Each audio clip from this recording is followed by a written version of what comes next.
Hi everyone. In this video, we will show you how to add the IDM extension in the Opera browser.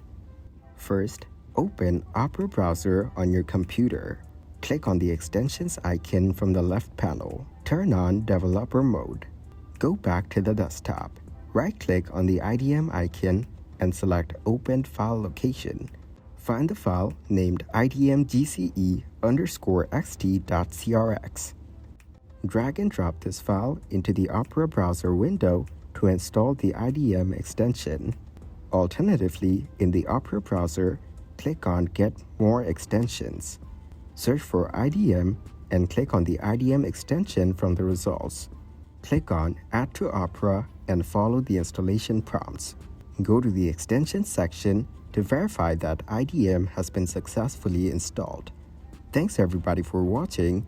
Make sure to like this video and subscribe to the channel for more tutorials. Goodbye.